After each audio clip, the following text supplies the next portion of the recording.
I'm about to read to you The Lion King.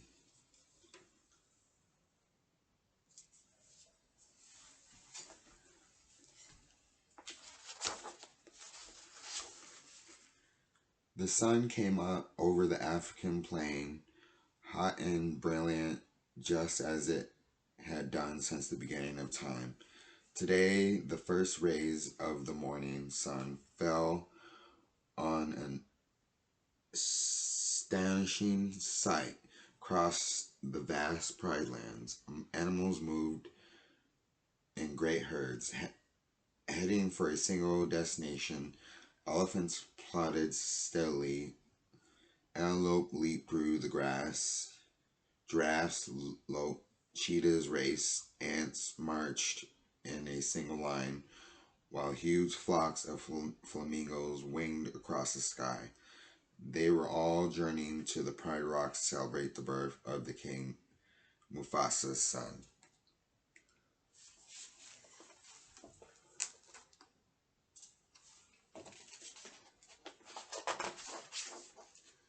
Above the gathering on the top of Pride Rock, Rafiki, the wise old mystic, approached the King Mufasa and King Sarabi. He cracked open a gourd, dipped his finger in the liquid, and made a special mark on the infant's forehead. Then he carried the cub to the edge of the rock and held it high.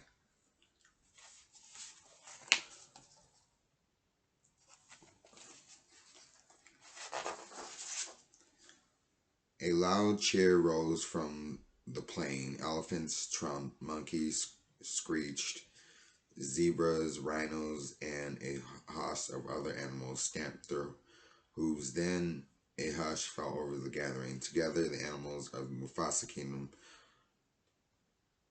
knelt before Simba, their new prince. Yet one family member did not attend the ceremony. Mufasa's brother Scar had spent the entire morning toying with a mouse. He was just about to eat it when Zazu, the king's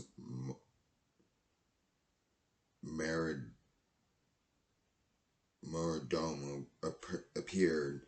Startled, Scar turned, and the mouse scampered away. "Now look, Zazu, you made me lose my lunch," Scar complained. "You'll lose more than that when the king gets through with you." But Scar wasn't listening. He was still hungry, and Zazu was beginning to look pretty tasty.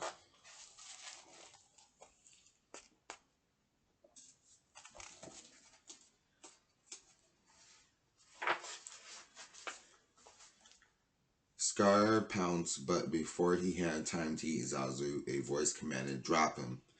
Scar released the bird. "Why, if it isn't my big brother," he sneered. "Sarabi, I didn't see you at the presentation of Simba," Mufasa said. "Is anything wrong?"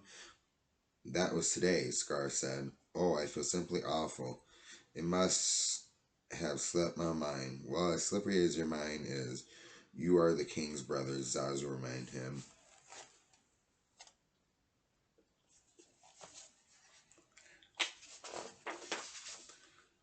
Zazu also reminded Scar that he had been the first in line to graduate his brother. "I was first until the little hairball was born."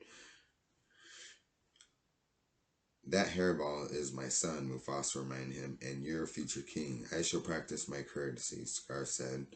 Then he turned his back on them and walked away. The days passed, and Simba grew from an infant into a cub. One morning before dawn, Mufasa led Simba to the top of Pride Rock. As the sun edged over the horizon, Mufasa said, "Simba, look, everything the light touches is our kingdom. A king's time as ruler rises and falls like the sun. One day the sun will set on my time here and will rise with you as the new king. And this will all be mine?" "Wow," said Simba, looking around. "But what about that shadowy place?" Mufasa turned to his son. "That is beyond our borders. You must never go there, Simba."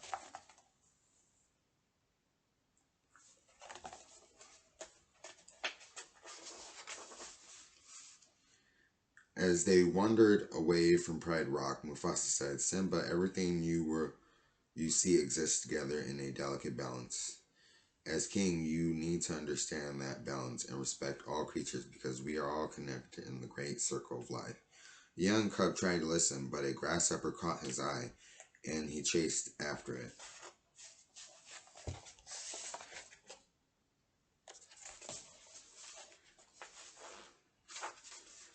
Just then, Zazu arrived with the morning report. Sire, he addressed Mufasa, hyenas have crossed into the Pride Lands. Quickly, the king ordered his Meridomo to take Simba home. Oh, Dad, can I come? Simba whined. No, son, his father replied, and he took off after the dark shapes in the distance. After Zazu made sure that Simba was home safely, the excited cub found Scar sunning himself on a rock. Hey, Uncle Scar, Simba cried. My dad just showed me the whole kingdom, and I'm gonna rule it all. Scar scowled. Then slowly he began to smile. So your father showed you the whole kingdom, did he? Did he show you what's beyond the rise of the border? No, said Simba. He said I can't go there. And he's absolutely right, Scar replied. It's far too dangerous. Only the bravest lions go there. An elephant graveyard is no place for a young prince. An elephant what? Said Simba. Wow, oh dear, I said too much, said Scar. Just do me one favor. Promise me that you'll never visit that dreadful place. And remember, it's our little secret.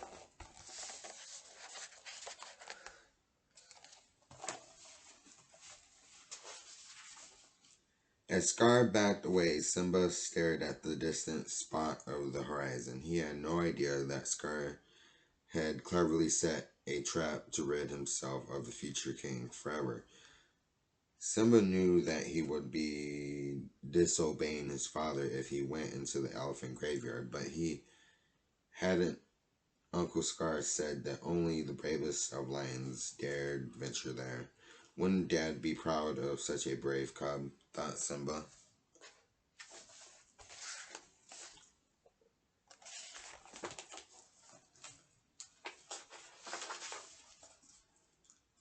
Soon after, Simba went in search of his best friend Nala. He was happy to find Nala with her mother Safani and Queen Sarabi. He said to Sarabi, I just heard about the great place. Can Nala and I go? Well, where is this place, Simba? Her mother asked. Oh, near the water hole. The cub fid Uncle Scar had said it was a secret. All right, said Sarabi, as long as Zazu goes with you. Not Zazu, thought Simba. He'll spoil everything.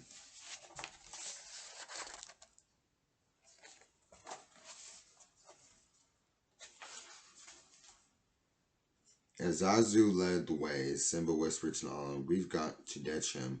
We're not going to the water hole, we're going to an elephant graveyard. When Zazu looked back and saw them whispering, he said, just look at you two. Your parents will be so thrilled. One day you two are going to be married. It's a tradition. Marry her. Forget it, said Simba. I can't marry her. She's my best friend. And besides, when I'm king, I'll just do as I please. Zazu shook his head.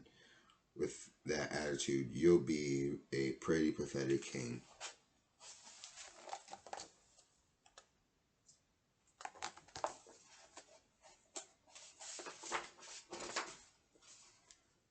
Simba laughed at Zazu. I can't wait to be king, the cub shouted, and he scampered away across the plains. Nala followed, and the two of them darted in and out the herds and escaped from Zazu. It worked. We lost Zazu, said Simba, laughing. Now we can look for the elephant graveyard. In the spirit of victory, Simba playfully leaped for Nala, but she was too quick for him and flipped him onto his back. Together they trampled down a hill until they landed with a thud. Next to them was a huge elephant skull. "This is it. We made it," said Simba. "Wow," exclaimed Nala. "It's really creepy." "Come on," said Simba. "Let's check it out."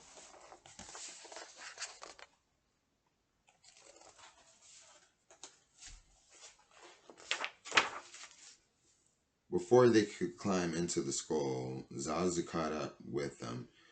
"We're way beyond the boundary of the Pride Lands," he said, "and right now we all are in very real danger." "I laugh in the face of danger," said the brave lion cub. "Ha ha, ha ha," replied the elephant skull. Then out of the skull's coronous eye holes popped three slobbering hyenas. "Well, well, well, Banzi, what have we got here?" said one hyena. "I don't know, Sinzi," answered another. "What do you think, Ed?" Ed, the third hyena, just licked his lips and laughed.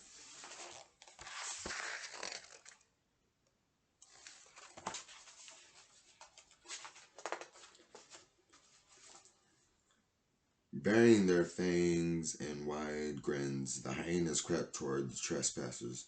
They grabbed Zazu first. "Why don't you pick on somebody your own size?" Simba shouted.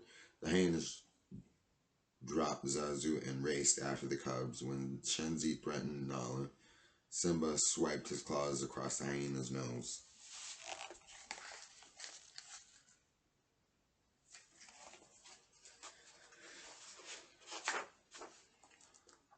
The hyenas raced after the cubs, who found themselves trapped inside the bones of the elephant ribcage. Then the angry hyenas advanced towards Simba, their sharp teeth gleaming. A giant paw suddenly struck Shenzi, sending her and the other hyenas into a pile of bones. No match for the powerful Lion King. The beaten and bruised hyenas fled. "Don't you ever come near my son again," Mufasa roared after them.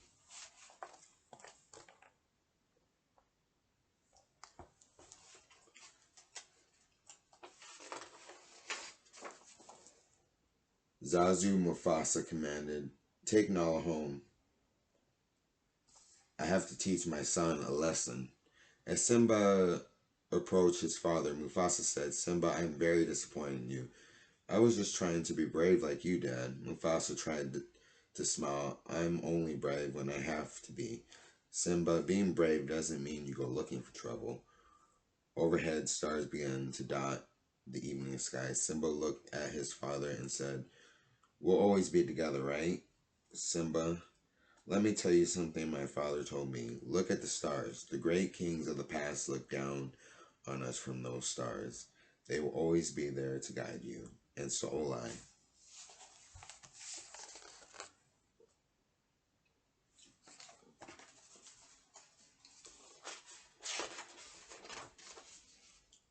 Later that evening, Scar searched out the hyenas. "Did you bring us anything to eat, Scar, old buddy?"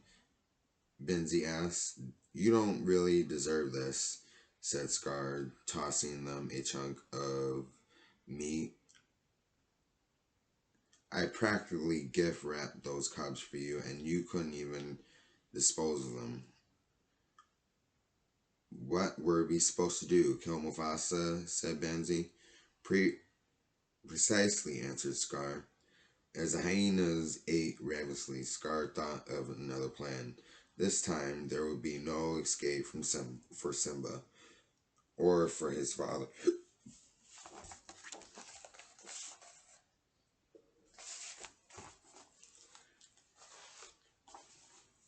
The next day, Scar approached Simba. "Your father has a surprise for you," he said. Scar led the cub down the steep walls of a gorge. Will it like the surprise, Uncle Scar?" "Simba, it's to die for. Now wait here and find out," Scar said, leaving Simba behind.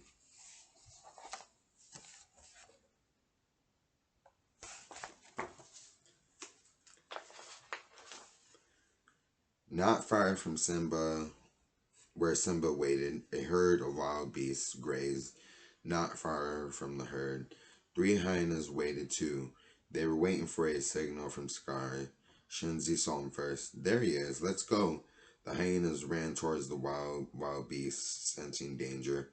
The herd panicked and stamped into the gorge straight towards Simba.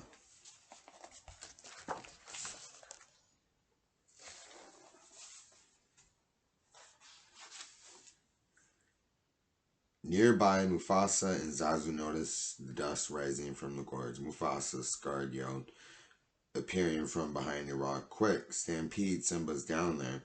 With no thought for his own safety, the Lion King leaped into the gorge and snatched the cub out of the path of the deadly hooves.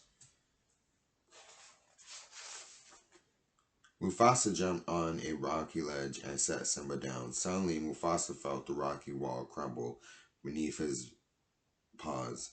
He fell back into the herd. Badly hurt, he tried to climb another cliff.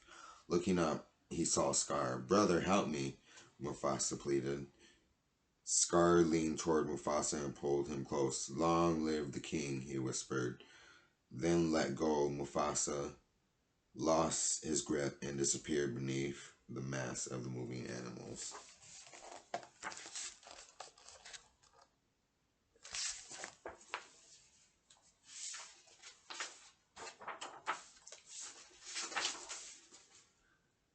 Unaware of what Scar had done, Simba saw his father fall. When the wild beasts were gone, the cub raced down into the dust-filled gorge.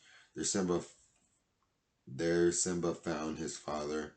He nuzzled the motionless body, but the great Lion King was dead.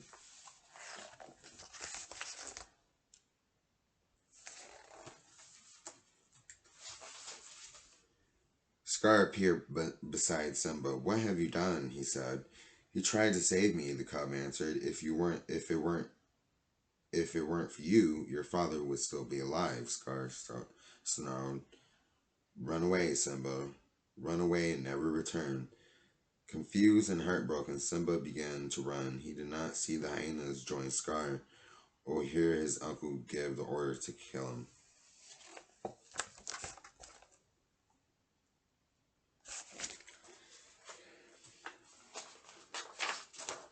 At the edge of the plateau, the hyenas caught up with Simba. There was only one way for the lion cub to escape. He leaped off the plateau and into a tangle of thorns. The hyenas did not have the courage to follow. They could only stand out at the edge of the plateau and jeer. "If you ever come back, we'll kill you," they shouted after him.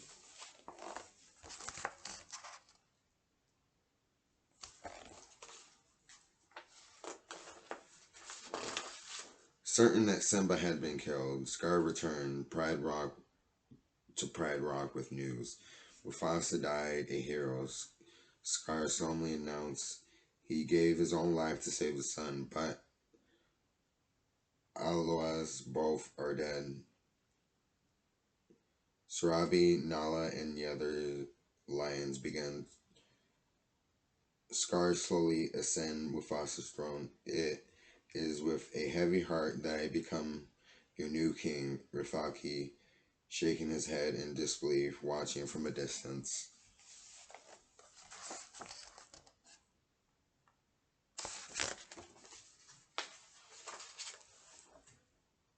Injured and exhausted by his flight from the hyenas, Simba stumbled across the hot African wasteland. Above him, against the blazing midday sun, vultures circled, unable to go further. Simba fell to his knees and fainted.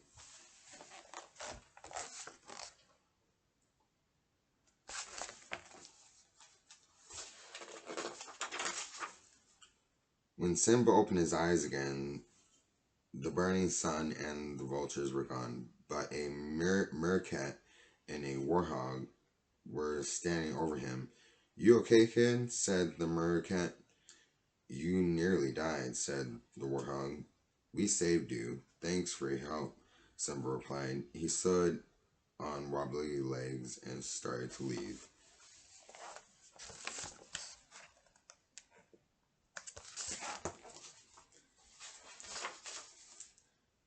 The meerkat called after the shaky cub. "Where you from?" "It doesn't matter," Simba said quietly. Then he admitted, "I did something terrible, but I don't want to talk about it." "Then you're an outcast," cried the meerkat. "So are we. The name's Simone, and this is Pumbaa. Take my advice, kid. You gotta put your past behind you. No past, no future, no worries. Hakuna Matata." With nowhere else to go, Simba followed Timon and Pumbaa to their jungle home. As Timon handed Simba some bugs to eat, the meerkat repeated, "This is the great life. No rules, no responsibilities, and best of all, no worries."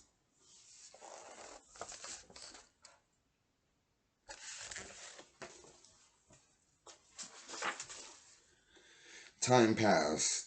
In the carefree company of his new friends, Simba grew into a young lion. One night, while the three of them were gazing at the stars, Simba said, "Someone once told me the great kings of the past are up there, watching over us." Pumbaa and Timon laughed. "Who have told you a crazy thing like that?" said Timon. Simba, thinking of his father, was silent.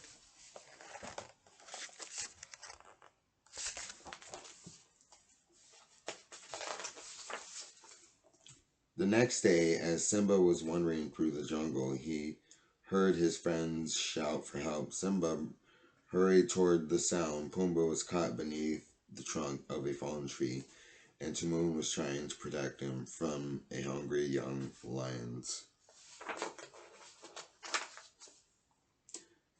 As she leaped, Simba threw himself forward and knocked the lions aside. For a moment, they tussled. Then the lions pinned him to the ground and started down at him. "Simba," she said hesitantly. "Nala," he replied. As lions hugged, Timon cried, "What's going on here?" Simba laughed and introduced Nala to his friends. She smiled politely, but she could not stop staring at Simba. Finally, she said, Everyone thinks you're dead." "They do?" Simba said. "Yes, Scar told us about the stampede." "What else did he tell you?" Simba asked cautiously. "What else matters?" Nala exclaimed. "You're alive, and that means you're the king." "King!" cried Timon and Pumbaa in surprise.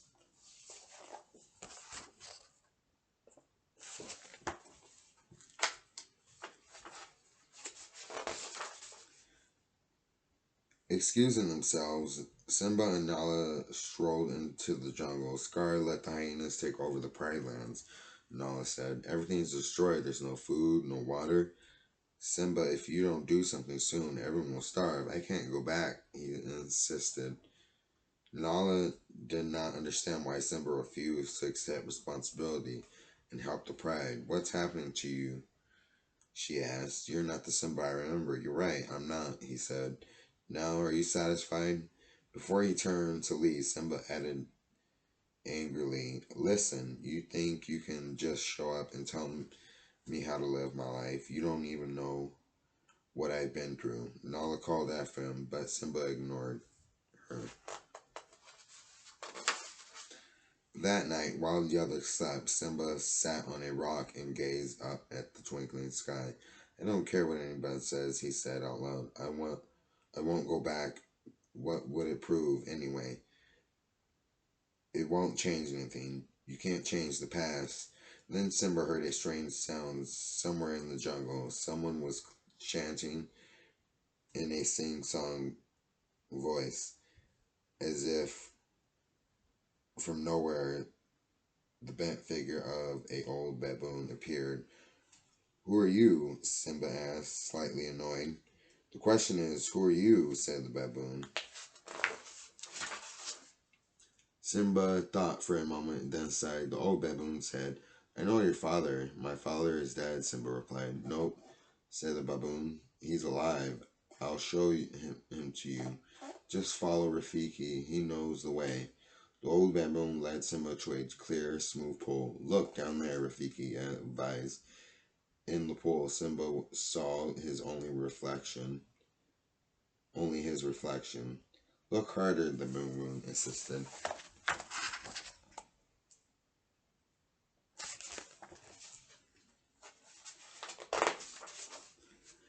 A breeze rippled the water. When the pool became still, Simba stared at the face of his father. You see, Rafiki said.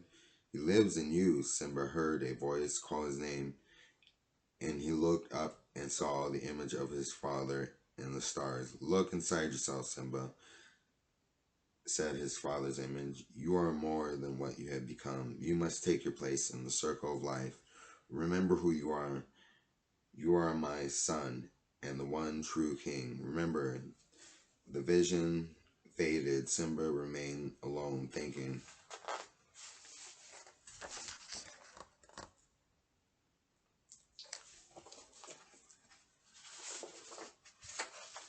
The next morning, Nala and Timoon and Pumbaa looked all over for Simba. Finally, Rafiki caught up with them. You won't find Simba here, the baboon said. The king has returned. Timon asked, What do you mean? He's gone back to challenge his uncle, Nala exclaimed. Ahead of them, Simba moved swiftly toward Pride Rock. As he crossed over into his homeland, he saw ruin and devastation everywhere.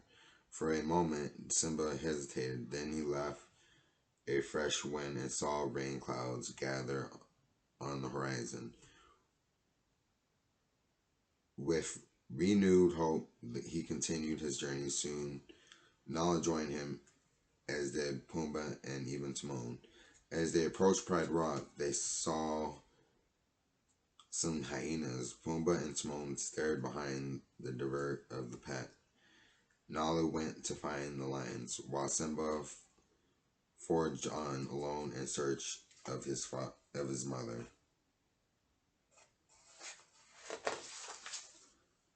Meanwhile, at Pride Rock, Scar, being without shame, where is your hunting party? He shrieked at Sarabi. He striked at Sarabi. There is no food, she replied. The herds have moved on. We only have one choice. We must leave Pride Rock. We're not going anywhere, he growled. Sarabi replied. Then you are sentencing us to death. Then so be it. I am the king. I make the rules. If you were half the king, Mufasa was, Sarabi began. Enraged, Scar struck her, and she fell.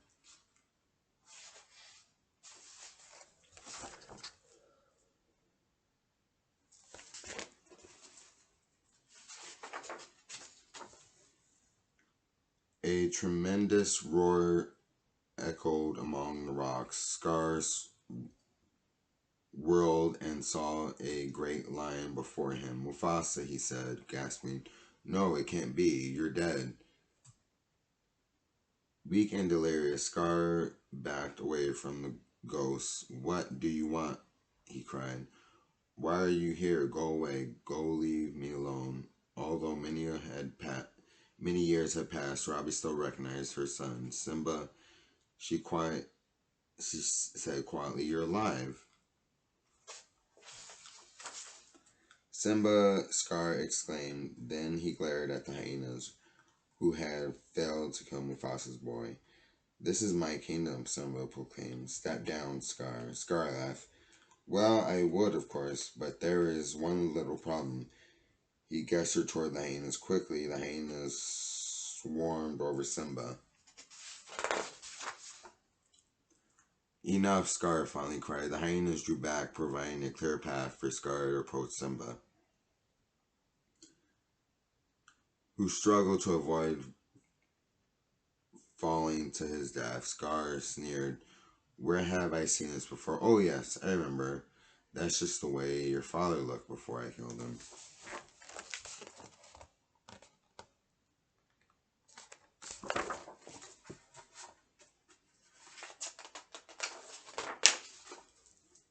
Gathering all his strength, Simba leaped toward his uncle. As they fought, Scar ordered the hyenas to help him. Moments later, Nala and the lioness arrived along with Timon and Pumbaa. With fury, they attacked the hyenas, attempting to drive them away. As the groups clashed, lightning struck, and the dry grass of the flatlands. The wind, now fierce, swept huge flames toward the Pride Rock. During the battle, Simba became separated from his uncle. Then Simba saw Scar crawling up Pride Rock. Simba dashed up the sleep face, dodging fire and smoke. This time, he trapped Scar at the edge. Simba, you don't understand, Scar insisted. I didn't kill your father. It was the hyenas. They are the enemy. Now that you're back,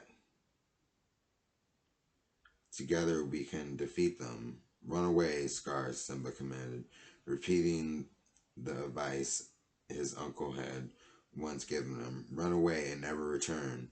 Scar started to slink away, but then he turned and lunged for Simba. Acting swiftly, Simba hurled Scar off the cliff. The son of hungry hyenas drifted up from the gorge. The sound of hungry hyenas drifted up from the gorge, revealing Scar's awful fate.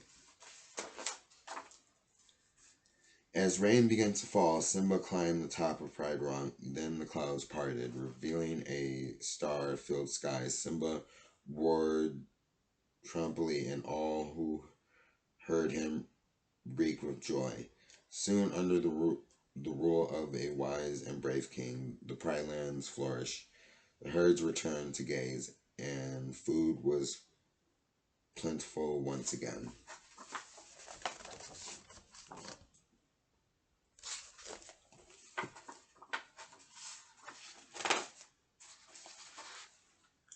Soon the animals gathered once more to celebrate the birth of a king's son. Simba and Nala watched proudly as Rafiki held their new cub high over Pride Rock. As the morning sun touched the African plain, Simba thought of something his father had once told him.